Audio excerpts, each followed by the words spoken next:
ఒకసారి ఒక మినిస్టర్ గారు అమెరికా నుంచి మదర్ తెరీసా గారిని చూడటానికి వచ్చారంట.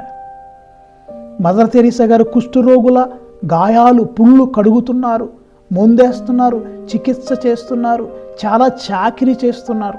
మినిస్టర్ గారికి వాంతి వచ్చినట్లు ఉంది, అసహ్యం అనిపించింది. అయ్యో చిచి ఏంటి ఇది, ఇలా ఎలా చేయగలుగుతున్నారు అని మదర్ తెరీసా గారి దగ్గరికి వెళ్ళి, అమ్మా నాకు ₹1,00,00,000 ఇచ్చినా నేను ఈ పని చేయలేను అన్నాడు. మదర్ తెరీసా గారు అన్నారు, నేను కూడా ₹1,00,00,000 ఇచ్చిన ఈ పని చేయలేనండి, కానీ ఇతనిలో నేను క్రీస్తును చూడగలుగుతున్నాను. ఈ అత్యల్పులలో ఏ ఒక్కరికి మీరు సహాయం చేసినా నాకు సహాయం చేసినట్లే అని ప్రభు అన్నారు కదా, ఈయనలో నేను యేసయ్యను చూస్తున్నానని మదర్ తెరీసా గారు అన్నారు. సరే, అక్కడి వరకు బాగుంది. కానీ అమ్మ, ఈ శక్తి బలం నీకు ఎక్కడి నుండి వస్తుంది అని ఆయన అడిగాడు.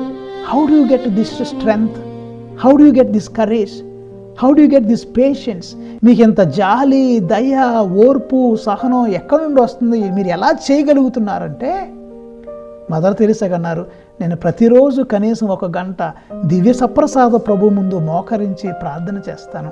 ఆయన మూలమున, ఆయన ఇచ్చే శక్తి వలన, ఆయన ఇచ్చే ఆ కృప వలన నేను ఈ పనినంతా చేయగలుగుతున్నానని మదర్ తెరీసా గారు సెలవిచ్చారు.